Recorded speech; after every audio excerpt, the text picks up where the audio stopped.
मध्य प्रदेश के रीवा जिले का बहुचर्चित शिखाकांड अब पीडीए के नाम पर राजनीति करने वाले नेताओं के लिए ट्रेंडिंग टॉपिक बन गया है। इस घटना को ब्राह्मण बनाम यादव का रंग देने की पुरजोर कोशिश की जा रही है। राजनीतिक लोग पीड़ित से मिलने के लिए जा रहे हैं, फिर एक्स और अन्य सोशल मीडिया प्लेटफॉर्म में पोस्ट कर इस घटना को ओबीसी बनाम ब्राह्मण का रूप दे रहे हैं। इस मामले में अब सपा प्रमुख अखिलेश यादव की एंट्री हो गई है, जिन्होंने एक्स में पोस्ट कर पूरी घटना का जिम्मेदार भारतीय जनता पार्टी को बता दिया है। अखिलेश यादव ने कहा कि जहां जहां भाजपा की सरकारें हैं, वहां समाज के बीच ऐसा वातावरण बनाया जा रहा है जो तथाकथित राष्ट्रवादी हैं, वो दरअसल राष्ट्र विवादी लोग हैं, क्योंकि वो एक समाज के अंदर फूट डालकर विवाद को जन्म देकर बंटवारे की राजनीति को द्वेष से सींचकर अपनी सत्ता बनाए रखना चाहते हैं। इधर सपा के प्रवक्ता यश भारती ने भी इस मामले में वीडियो पोस्ट करते हुए लिखा कि रीवा में यादव समाज के एक युवक की जबरन चुटिया काटना न केवल एक अपराध है, बल्कि यह एक पूरे समाज के स्वाभिमान और धार्मिक स्वतंत्रता पर हमला है। मध्य प्रदेश समाजवादी पार्टी के राज्य अध्यक्ष मनोज यादव ने भी पीड़ित से वीडियो कॉल में हुई बात को एक्स में पोस्ट किया और लिखा कि रीवा में रोहित यादव की चोटी उखाड़ना सिर्फ एक व्यक्ति नहीं, बल्कि पूरे पीडीए समाज के सम्मान पर हमला है। सत्ता की चुप्पी अपराध को संरक्षण दे रही है। इधर आजाद समाज पार्टी के विवादित बयान देने वाले नेता दामोदर यादव मंडल ने भी इस घटना को जातीय एंगल देने की कोई कसर नहीं छोड़ी और पीड़ित से वीडियो कॉल पर हुई बात को एक्स में पोस्ट करते हुए लिखा कि मनुवादी ने जातिगत मानसिकता से रोहित यादव की चोटी उखाड़ ली।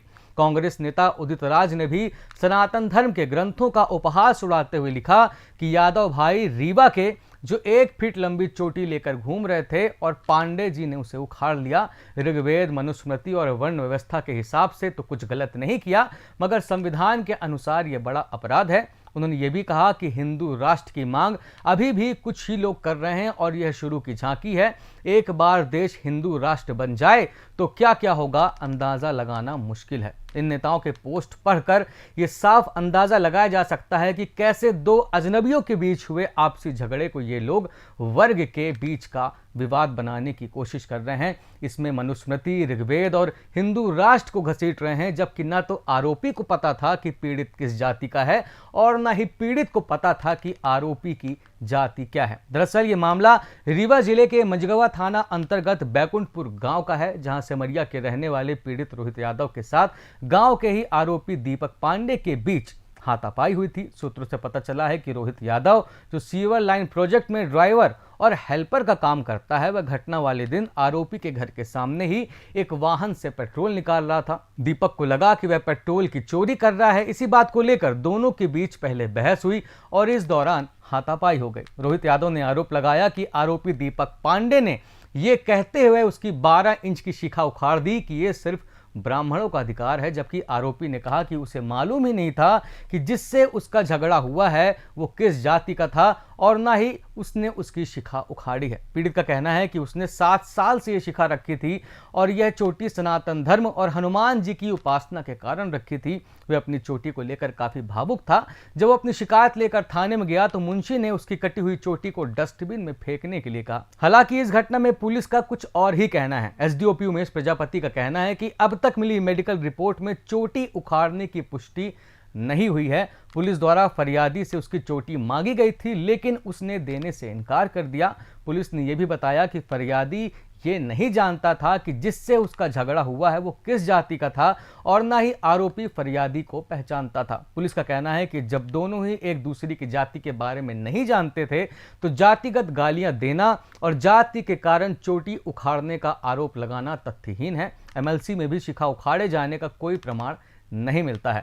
इस मामले में एक बात स्पष्ट है कि सच अभी भी किसी को नहीं पता है। दोनों एक दूसरे से अनजान थे, फिर भी पीड़ित कहता है कि उसकी शिखा जातिगत बातें कहकर जबरन उखाड़ी गई, जबकि एमएलसी में इसका जिक्र नहीं मिलता है। पीड़ित पुलिस को जांच में सहयोग भी नहीं करता है।